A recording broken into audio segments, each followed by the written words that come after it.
โอ้พี่น้องมื้อนี้มีข่าวด่วนเนาะเกิดเหตุไฟไหม้อยู่เขตบ้านหายโศกชายแดนบ้านจอมเพชรเหนือเมืองหาดทรายฟองนครหลวงเวียงจันทน์นะพี่น้องเอ้ยไฟไหม้ตอนค่ำของวันจันทร์ที่2เดือน2ปี2026เนาะเวลาประมาณ8:30นนะพี่น้องเอ้ยโอ้เป็นตาย้านเดี๋ยวบ่คำดึงไลฟ์สดให้เบิ่งนะพี่น้องตัวนี้มันฮอมโรงเรียนกระดาษเด้อหรือว่าฮอมหมู่บ้านสุภัตตาเนาะบางคนเพิ่นว่าบ้านจอมเพชรแต่ว่าจุดนี้ขึ้นกับบ้านหายโศกเด้อพี่น้องเด้อไปเบิ่งคลิปนำกันเนาะเอาคำดึงคลิปทาง Facebook เอามาลงให้พี่น้องได้รับชมเนาะข่าวด่วนจากเวียงจันทน์พี่น้องเอ้ยผลเสียหายหลายพอสมควรเนาะขอแสดงความเสียใจนำผู้ที่รับผลกระทบเด้อเนาะเขาควบคุมเพลิงอยู่แล้ว อยู่ต่อครับพี่น้องฝากไปศึกษาในเกมนะครับจากการสดพี่น้อง ไฟโมตัดเด้อไฟโมตัดเด้อต้องขอโทษหลายๆเนาะทุกคนต้องขอโทษหลายเด้อทุกคนพอดีว่าไลฟ์สดเอาตัดกระทันหันเนาะบ่ฮู้ว่าเกิดกันหยังเนาะทุกคนอยู่ดีๆก็ตัดไปเสยเลยเนาะสีรถมันจะต้องสีรถ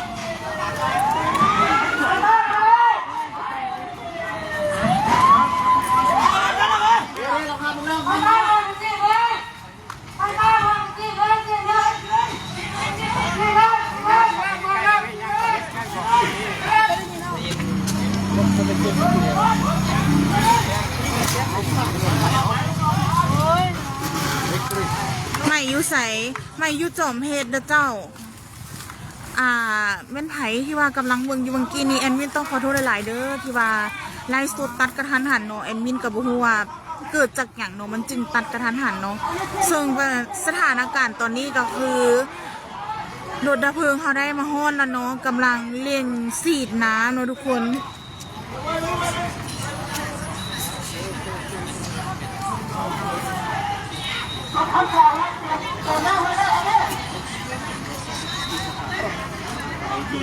อยู่เสเจ้าอยู่จอมเฮ็ดเด้อเจ้าจอมเฮ็ดเมืองศรีสัตนางเนาะแอดมินต้องขอโทษหลายๆเด้อที่ว่าโบทันได้เขียนหัวข้อไลน์นี้เถื่อเนาะเพราะว่าจากที่แอดมินไลน์เมื่อกี้เนี่ยอยู่ดีๆมันก็ตัดไปอย่างกระทันหันเนาะซึ่งตอนนี้ทีมงานเฮาก็กำลังเร่งฉีดน้ำเพื่อควบคุมเพลิงเด้อทุกคนมีคนติดอยู่ในบ่มีเด้อตอนนี้เพิ่นออกมาได้เบิดแล้วเนาะซึ่งเพิ่นอยู่เฮือนหันเมนคนเดียวเนาะเนื่องจากว่าผู้เฒ่าในเฮือนของเพิ่นหันเมนเพิ่นป่วยเนาะวังแรงนี้ช่วงประมาณ 3-4 โมงแรงเนาะแอดมินก็ยังมาหาเพิ่นไปห้องหมออยู่เนาะแต่ตอนนั้นน่าจะแม่นเพิ่นนั่งเฝ้าผู้เฒ่าเพิ่นอยู่ห้องหมอเนาะแล้วก็มีคนอยู่เฮือนหันเฉพาะบางคนเท่านั้นเนาะแล้วอีกอย่างมื้อนี้เป็นวันศีลหลายๆเฮือนก็อาจจะแบบว่าบูชาอย่างสินะทุกคนต้องคอยระมัดระวังเด้อเรื่องตัวนี้นะทุกคนสำหรับเฮือนเป็นไผที่ว่าเป็นเฮือนไม้เนาะต้องได้ระมัดระวังอีหลีเนาะทีมงานเฮาไหมพากันทายหุ้มไว้เนี่ยจะยืนอยู่ละ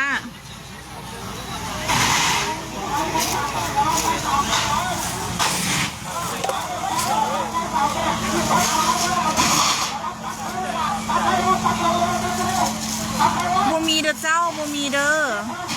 บ่แม่นเด้อเจ้าจอมเฮ็ดแถวเฮือนจัดสรรเนาะหรือว่าหมู่บ้านจัดสรรกระเจ้าเอิ้นว่าค่อยตุ๊กตาสินะทุกคนที่ว่าเป็นไผอยู่นี่น่าจะฮู้ดีเนาะกระเจ้าเอิ้นค่อยตุ๊กตาหรือว่าค่อยโรงเรียนนิรดาเนาะซึ่งตอนนี้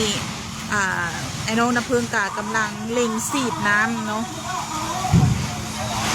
เพราะว่าทางในเฮือนก็มีทั้งแก๊สเอี่ยงเนาะซึ่งต้องได้ระวัง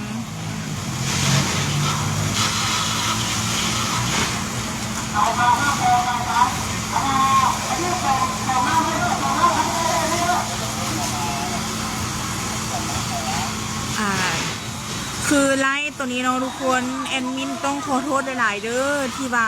บ่ทันได้เขียนหัวข้อให้เบิ่งเนาะเพราะว่าเมื่อกี้แอดมินไล่ตั้งแต่ตอนต้นเนาะซึ่งอยู่ดีๆมันก็ตัดไปเลยค่ะนะทุกคนแอดมินบ่ฮู้ว่ามันเกิดจากหยังเนาะอยู่ดีๆก็ตัดเนาะ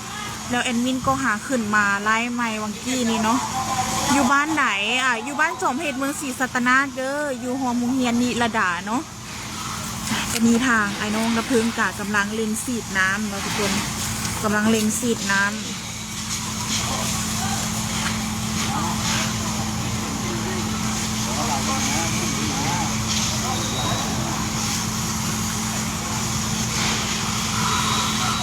ที่ว่าเพิงมันหุนแหงเนาะทุกคนเนื่องจากว่าเฮือนเพิ่นจะเป็นเฮือนไม้แล้วก็ทั้งลุมเป็นดินเนาะทั้งเทิงเป็นไม้อย่างเจ้าไม้เฮือนเด้อเจ้าไม้เฮือนประชาชนเนาะจากที่แอดมินจื้อได้เนาะที่ว่ามาหับผู้ป่วยอยู่เฮือนเพิ่นวางแรงเนาะเฮือนเพิ่นน่าจะมีเฮือนน้ำกันสองหลังเนาะที่ว่าอยู่น้ำกัน นี่จะไหม้ของเราเนาะจะโบราณจิกี้ว่า50-60 ปีแล้วเงินเราน่ะ ถือว่าเฮือนเรามีสองหลังติดกัน นี่สลับที่กันหลังไหนก็หลังน้อยมีหลังยังหลังที่3หลังก็หลังน้อยข้างหน้านี่หลังน้อยนะหลัง เพราะว่า หลังนึง บางเลงนี่เฮามาหาผู้ป่วยหันเป็นเฮาหับอยู่หลังใหญ่หลังไม้หันแล้วจะมีหลังอันนึงอีกข้างๆเรา แม่นแล้วนี่ไหม้ได้อยู่นะผมเคยเห็นนี่ไม่ตู้เป็นหมู่ บางเลงนี่นะวางอัน4-5 มื้ออยู่นะเฮามาหับนะอันในตู้หันเราเหี่ยวบ่ออกแล้วเอาอันไปเย่เท่าเหี่ยว พี่น้องของน้องเคยพี่น้องสาวว่า ด้วย เราสั่งโอ้ย อันพอดีอันเพิ่นกระโทรมาแจ้งพอเราออกมาเบิ่งแล้วตกใจคือกันว่าเป็นเฮือนหลังนี้มีมื้อนี้วันศิลป์แน่เด้วันศิลป์แน่ เป็นทางลูกสาวที่ทำงานหลังที่ไม่ทำเดือนก็ไปเจาะเป็นคนเยอะโอ้ย อยู่บ้านจอมเห็ดเด้อเจ้าจอมเห็ดเมืองศรีสัตนาคเนาะ ไฮโซเขาจอมเห็ดไหม อันนี้คือไฮโซกอ่ะ ไฮโซ เอ้าโมเมนต์จอมเห็ดว่ะ นี่มันเป็นจอมเห็ด โอ้ ไฮโซ โอ้เขาหากู โอ้ ไฮโซนั่นแหละ เสร็จอันนั้นเนาะพอมหุงเฮียนนิรดาพอมหุงเฮียนนิรดาหรือว่าค่อยตุ๊กตา ต้องขอโทษหลายๆเด้อแอดมินก็ให้ข้อมูลผิดเนาะแอดมินก็คิดว่าแมนบ้านจอมเห็ดเนาะอันที่จริงเพิ่นว่าบ่แม่นบ้านจอมเห็ดมันเป็นบ้านหายโศกเนาะแต่ว่าอีกอย่างหนึ่งก็คือหอมค่อยตุ๊กตาเนาะทุกคน ดิบสายแดดนะใส่เตี้ย ซึ่งไอ้น้องดับเพลิงเพิ่นกะเล็งดับเพลิงอย่างเต็มที่เนาะทุกคนซึ่งเพลิงกะมันเป็นไม้นะทุกคนลมแหงอีกเนาะมื้อนี้นะเฮ็ดให้ไฟมันลามไปไวเนาะเฮือนประชาชนมันบ่แม่นละเจ้าเฮือนประชาชนเด้อ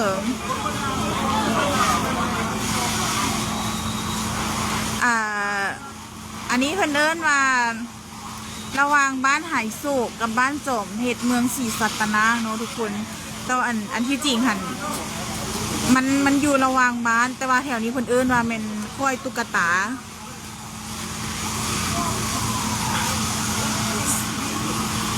ซึ่งตอนนี้รถดับเพลิงมาอีกคันแล้วเนาะทุกคน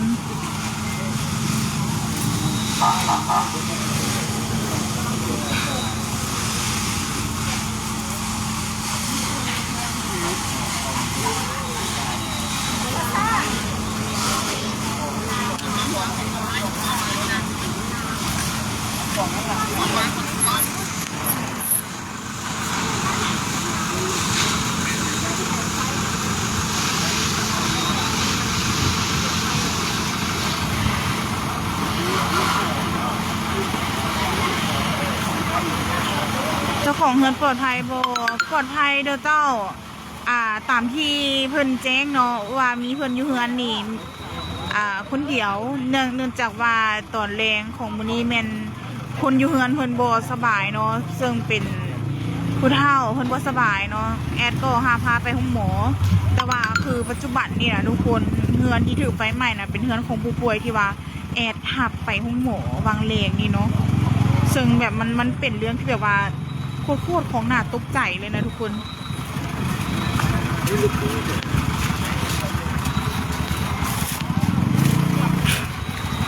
แล้วเฮือนที่ใหม่เนาะมันจะทางเทิงจะเป็นไม้ทางลุมจะเป็นดินเนาะซึ่งทางเทิงที่ว่าเป็นไม้มันจะเป็นเสื้อเพลิงสิ้นดีเลยเพราะว่าหนึ่งอยู่นี่เนาะมันจะลมแหงมื้อนี้น่ะแล้วเห็นไห่เพลิงที่ใหม่นะมันไปไวเลยทุกคน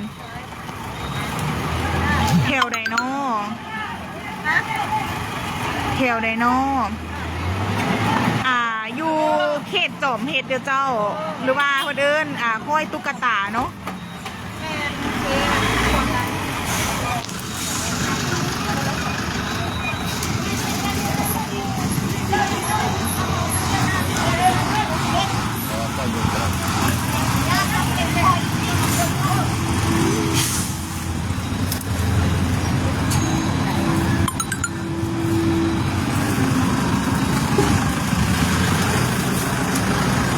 อันนั้นนะจด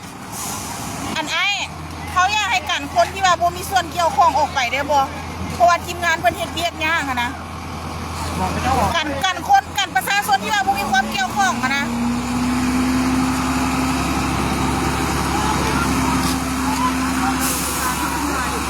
แม่นไม่อยู่ใส่แอดไม่อยู่ที่บ้านหายโศกเนาะต่อกับบ้านจอมเพชรเนาะหรือว่าเพิ่นเอิ้นอีกอย่างหนึ่งก็คือค่อยตุ๊กตาเนาะ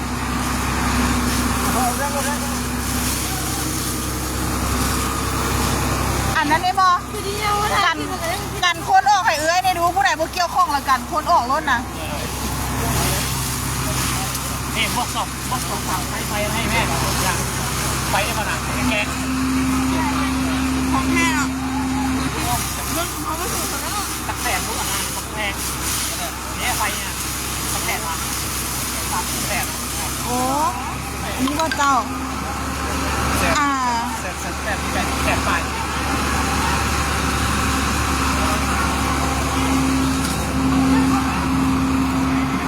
ว้าเก็บตาคือว่าคันอยู่ฟ้านี่เนาะจึงจะเห็นเนาะ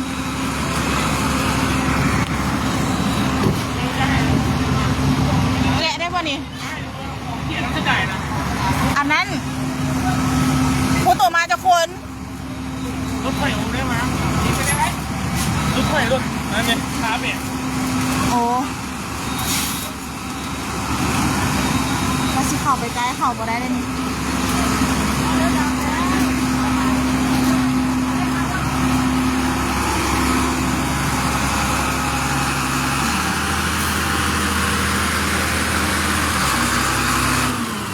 คือว่าตอนนี้ก็เกือบคุมเพลิงได้เกือบ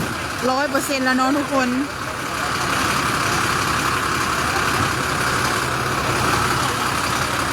ซึ่งตอนนี้เนาะเกือบคุมเพลิงได้เกือบ100%แล้วตอนนี้นะ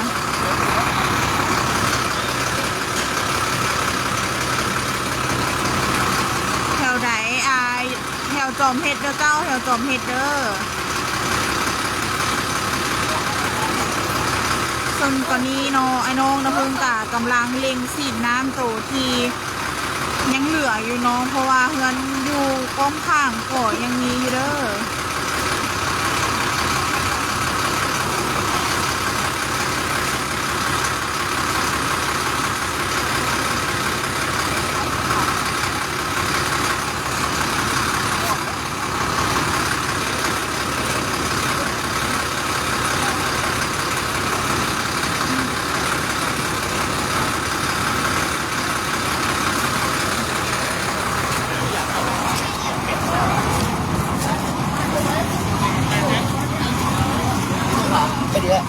วันนี้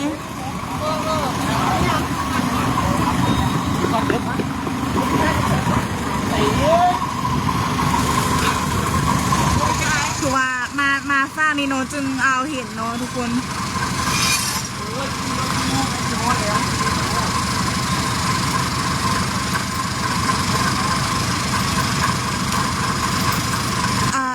เฮือนทั้งข้างหันแอนนี่ยังบ่ทันได้ไปเบิ่งเนาะเนื่องจากว่าท ทีมงานยังเพิ่นยังเฮ็ดเวียกอยู่เนาะแอดมินยังบ่ทันสามารถเข้าไปถ่ายให้เบิ่งในบริเวณนั้นได้เนาะแต่ว่าคือเพื่อนของเพิ่นแม่นน่าจะใหม่เบิดเลยเนาะทุกคนน่าจะใหม่เบิดเลยเพราะว่าอย่างมันเป็นไม้น่ะทุกคนแต่ว่าทางไอ้น้องดับเพลิงเฮาก็พยายามดับเพลิงให้ดับไฟให้ได้100%เนาะซึ่งตามที่เห็นเลยเนาะทุกคนอยู่บ้านไหนอยู่เขตจอมเพชรเจ้าอยู่เขตจอมเพชรเนาะ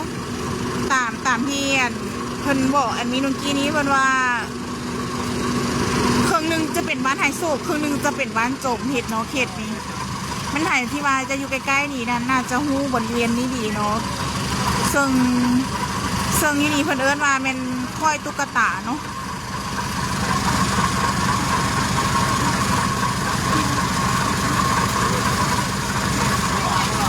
แม่นละเจ้าทั้งหลังบ้านสุภันตาเลยเนาะติดกันเลยเนาะติดกันกับกำแพง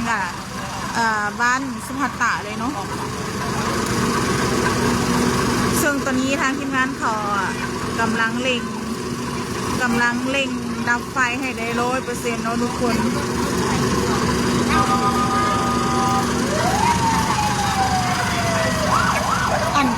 ซ้อขนเครื่องช่วยเพิ่นแน่ซ้อขนเครื่องช่วยเพิ่นแน่ไปดาวพากันไปซ้อขนเครื่องช่วยเพิ่นแน่ซึ่งเป็นนาทีตกใจแฮงเนาะเพราะว่าเพิ่นอยู่เฮือนก่อเพิ่นอยู่คนเดียวนะทุกคนส่วนครอบครัวที่เหลือเนาะเพิ่นก็ไปเฮ็ดเวียแล้วก็อีกส่วนหนึ่งก็คือเฝ้าผู้ป่วยอยู่ห้องหมอเนาะ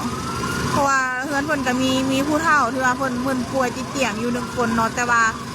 บางแรงนี้เพิ่นมีอาการที่แบบว่าบ่สบายเนาะแอดมินได้พาเพิ่นไปห้องหมอก่อนที่ว่าก่อนหน้านั้นประมาณ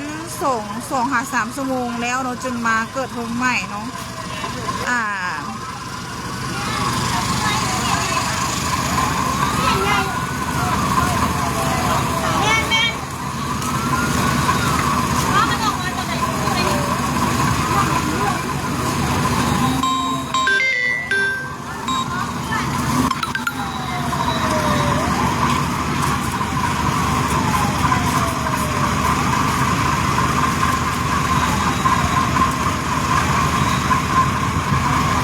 ตอนนี้ก็กำลังเล็งดับไฟแล้วทุกคนเพราะว่าเครื่องทางในหันรู้สึกว่าหลายแหงเนาะ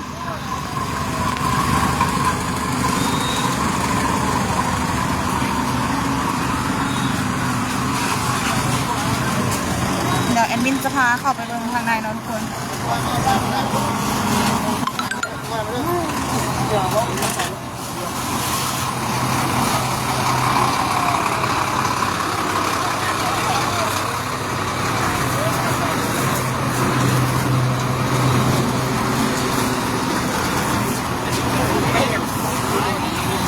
เพื่อนเพิ่นก็จะเป็นประมาณนี้เนาะ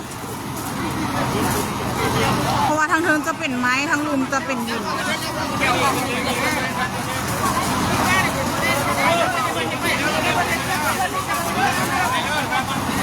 กีดกันคนไว้ด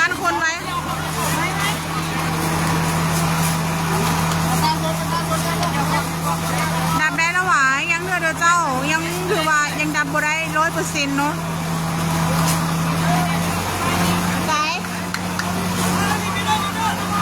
อยู่ในเฮือนส่วนฟากเบื้องปิดหัวมือนะมีบ้าง6-4นะ6-7บ้างเลยนะเคลียร์ทางในรถน้ำกำลังมานี่พวกนี้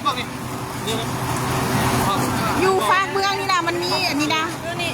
ฟากเบื้องปิดบนหัวมือนี่เจ้าเนี้ยมานี่เห็นบอเจ้าเห็นบ้าง6-4บอเห็นบอมันมีอยู่นี่6-7บ้างคุณนะต้องเจ็บแล้วมาบ้านแกจะบ้านอกซี่เจ้าที่นี่ละบ้าง6-4โอ้ยมาแล้วครับตำน้ำไฟช่วยกับตำน้ำนี่หนาวตัวมันแล้วก็แล้ว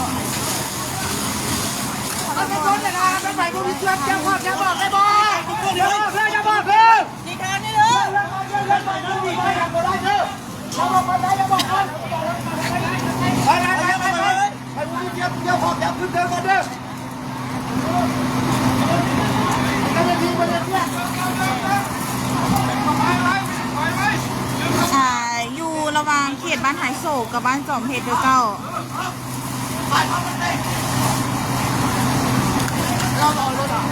มันหัวเดียวกันบอก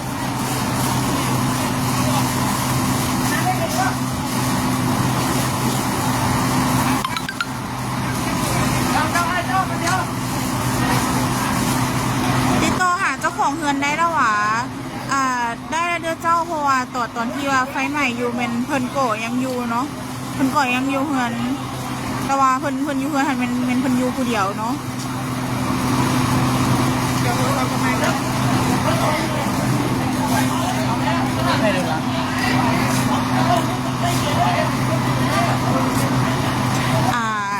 ยังมีเนาะเจ้าจะเป็นเฮือนหลังนี้เนาะหมายถึงเฮือนหลังนี้โบเพราะว่ามันจะเป็นหัวเดียวกันเนาะ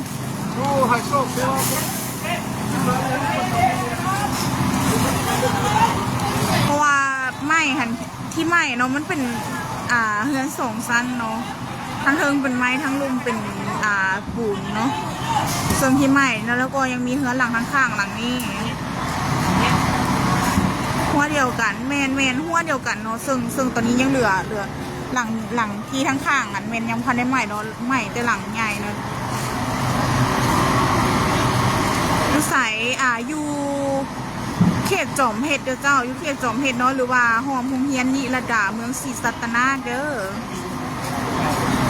ตอนนี้ไอ้น้องระเพิงกำลังเล็งฉีดน้ำเพื่อสกัดการไฟอยู่เนาะเพราะตอนนี้ก็คือยังดับโบฮอด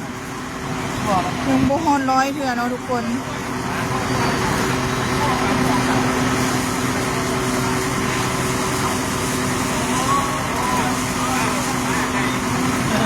อำเภอมีหน่วยงานใดออกแงถือว่ายังมาโบครบเดือนเนาะมีอยู่นี่กับสลายกับจะเป็นของ28กับของ1623เนาะที่ว่ามาอันนี้ยังโบฮู้ชัดเจนเนาะเจ้าแต่ว่าสันนิษ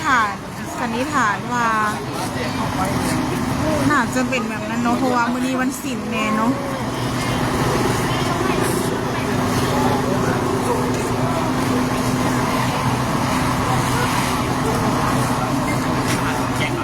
ฮะคืออะไรเดี๋ยวคนอันนั้นมีวิธีก็ได้พวกไปยัง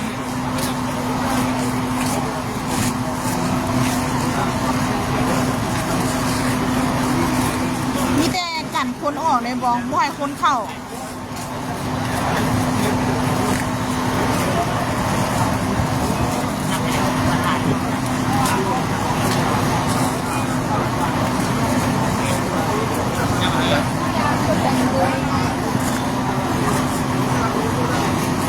แถวไดโน่แถว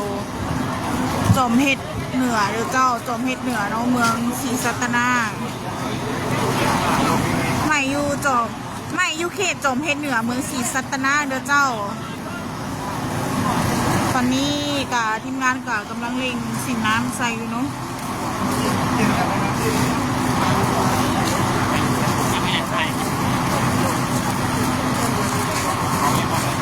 กับเครื่องก็เป็นบางส่วนเนาะที่ว่าสามารถเอาออกมาได้เนาะทุกคนเนื่องจากว่าไฟหันมันใหม่แหงเนาะเพื่อนหัน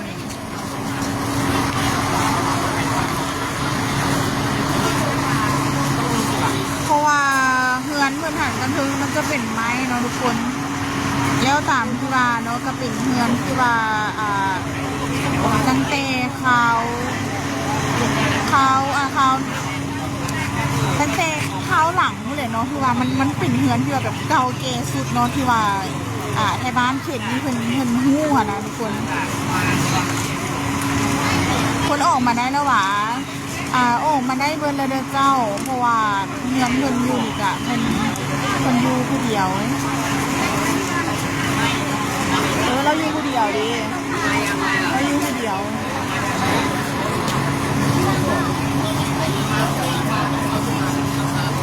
เนี่ยโบราณบอกอันนี้ก็ยังโบฮูในสัตว์เนาะว่ามันจะลามไปทางไหนเนี่ยแต่ว่าในหัวของเพื่อนนี่จะมีเฮือนอยู่สองหลังเนาะจะมีหลังที่ใหม่แล้วก็หลังทั้งข้างเนาะจะมีเฮือนหลังน้อยกับหลังใหญ่เนาะ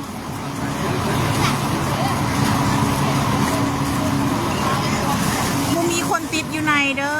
บ่มีคนติดอยู่ทางในเนาะ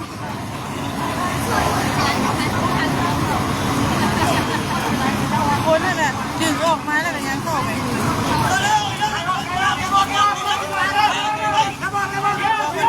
มื่อกี้นี้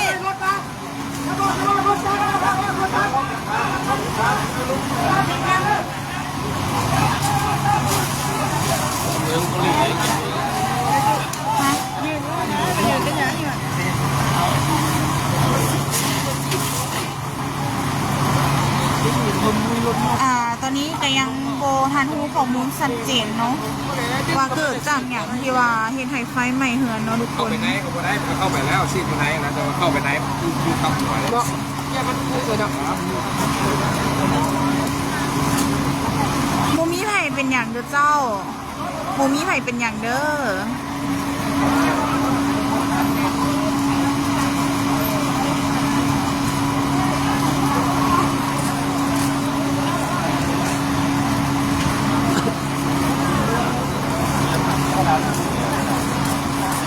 ส่วนมีตัวพอน้องหูคือว่าดังเดิมตู้แยกไป103เถื่อแมนแยกไป103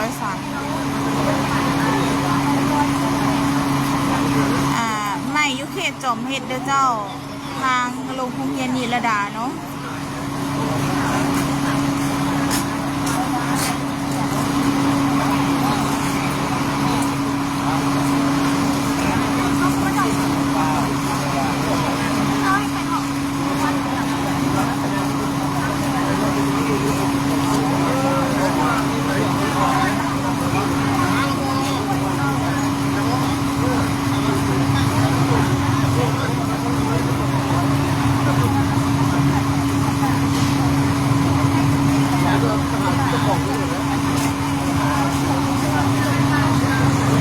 ซึ่งตอนนี้เนาะก็ถือว่าดับไฟ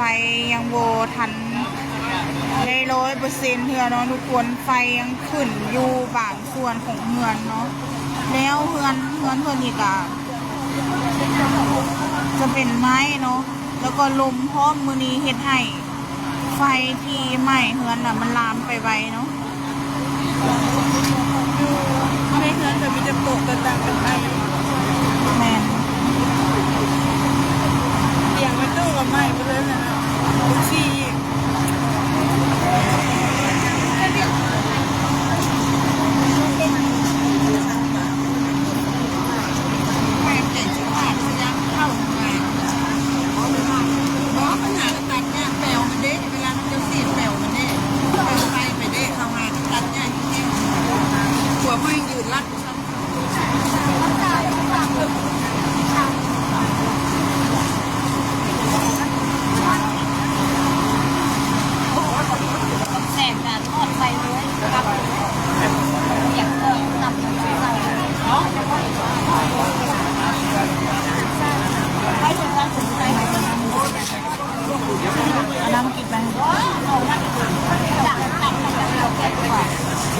อยู่เขตบ้านจอมเพชรเด้อเจ้า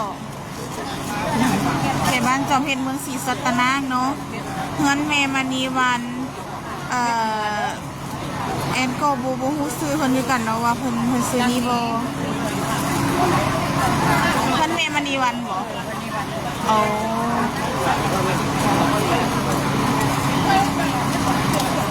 พอแล้วก็เสียเป็นมัก2 ปีนี่แม่นบ่เฮือนหลังนี้บ่เงื่อนหลังนี่แหละ โอ้ ได้พวกยากกว่ามาตัว มื้อไหนพวกอันนั้นกันมาเขามาเอาไปตู้ไปห้องหมอเขามาเอาไปตู้ไปห้องหมอหมอที่ใส่บุษบละ พอตู้อ่ะที่ว่านะ แม่ตู้ บอที่ว่าหาก็เสียนะ เอาไปเป็นบุษบ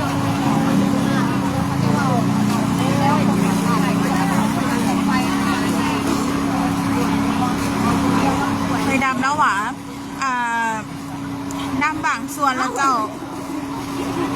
ดำบางส่วนแล้วเด้อแต่ว่ายังโบถึงขันกับว่า100%เนาะทางไหนเป็นจังไดไฟยังลุกอยู่เด้อเพราะว่าทางเฮือนเพิ่นส่วนหลายจะเป็นไม้เนาะบ่ว่าจะเป็นโต๊ะต่างจังซี่นะทุกคนถือว่า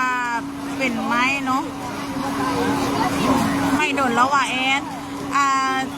ตามที่นั่นเนาะ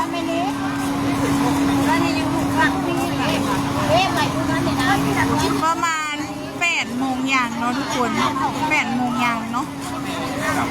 ซึ่งใหม่ก็ถือว่าโดนเติบแล้วเนาะทุกคนที่ว่าใหม่บอลละยังเถอะเด้อยังเถื่อส่วนที่ว่าใหม่ย้อนอย่างอันตัวนี้เพิ่นยังจะสอบถามกันเติมเนาะเพราะว่ายังบ่ฮู้สาเหตุที่ว่าชัดเจนเนาะ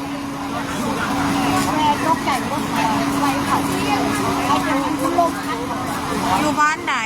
อยู่เขตจอมเห็ดเด้อเจ้าอยู่เขตจอมเห็ดเมืองศรีสัตนาเด้อ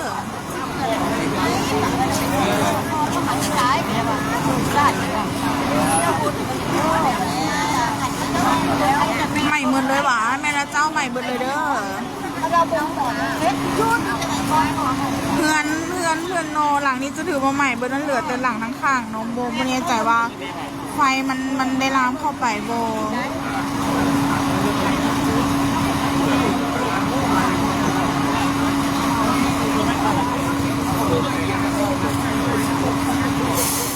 เพิ่นยังมีคนอยู่เนาะ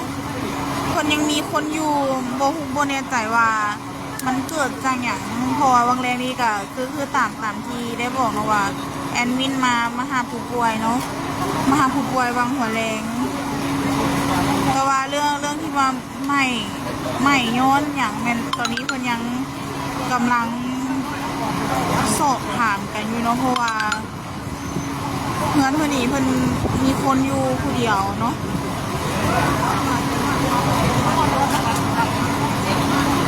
แม่นละเจ้าแม่นละเด้อไปเบิ่งหาคนมาไล่คนออกด้วยจะหน่อยอันนี้แหละ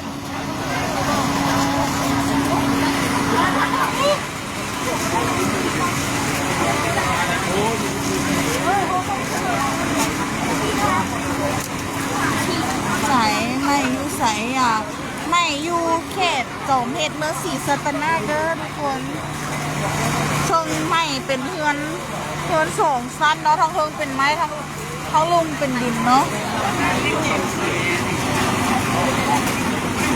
แล้วก็ไล่เลย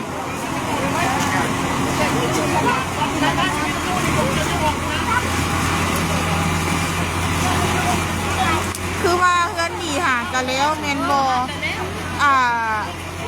แอดมินกับโบเนใจเนาะแอดมินอยู่เขตนี้แต่ว่าโบได้มาฮอแถวนี้เนาะแอดมินโบเนใจว่าแมนเพื่อนดีเพื่อนหากันแล้วโบค่ะนะทุกคนมีไผ่เป็นอย่างโบแอนโบมีนะเจ้าโบมีไผ่เป็นอย่างเด้อ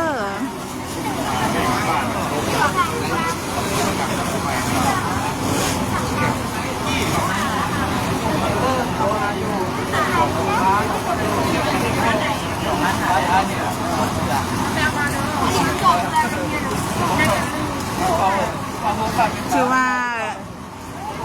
ดับกับยังบวง100%เนาะทุกคนบอลที่มันจะดับไฟก็ขึ้นย้อนว่ามีลมพัดเนาะทุกคนแมนเพื่อนดีหาก็แล้วโอ้เพื่อนดีหาก็แล้วเนาะเพราะว่าบางแรงนี้กับผู้เฒ่าอยู่เฮือนหลังนี้คนก็บ่สบายเนาะทุกคน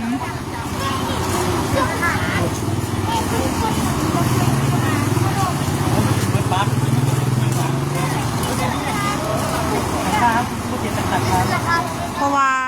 บางแรงนี้ค่ะหลังจากที่ว่าแอนมาหับแล้วเนาะพอได้หับแจ้งว่ามีไฟไหม้เฮือนแถว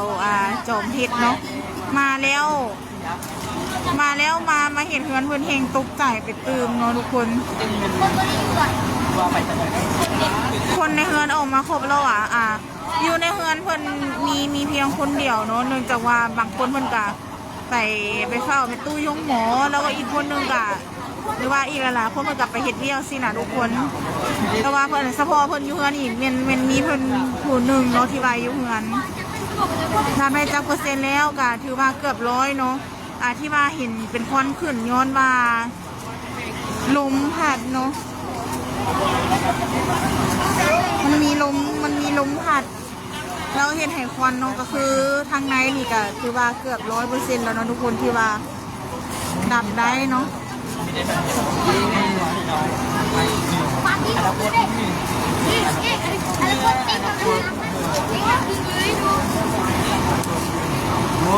ขอสาเหตุตอนนี้ยังโมฮู้ชัดเจนเลยเจ้าว่าสาเหตุที่ใหม่มันเกิดจากหยังเนาะยังโมแน่ใจเธอว่ามันเกิดจากหยัง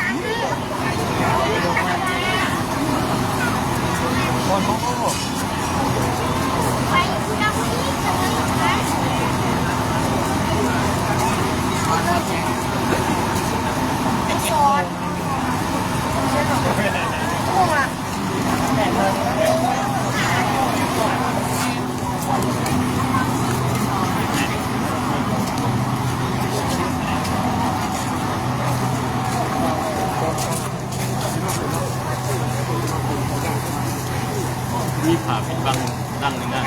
เขาบุยเหลือเขาเลยไหมมีวะมีวะ ไปเอาน้ำรถกู้ภัยเลยขอน้ำรถกู้ภัย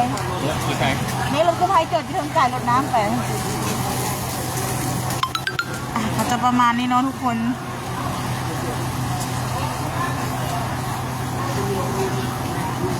ก็ถือว่าดาวก็ถือว่ายังบ่ฮอด100%ปานใดเนาะส่วนยังมีบางส่วนที่ว่ายังใหม่อยู่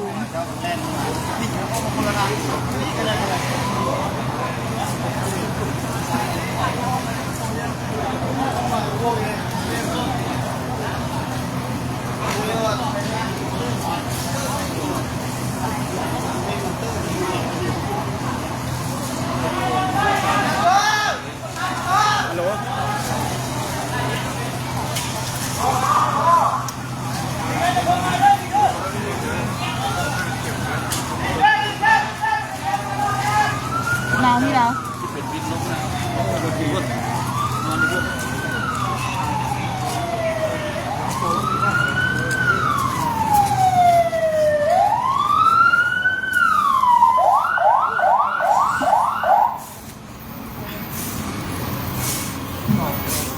ตอนนี้แอดมาอยู่ทางข้างแล้วเนาะทุกคนเฮือนหลังนี้ดีแต่ซบดีที่ว่าบุ้มใหม่เนาะใหม่แต่เฮือนหลังใหญ่หลังเดียว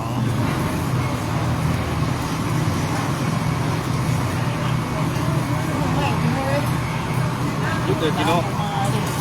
ยึดเลยยึดเลย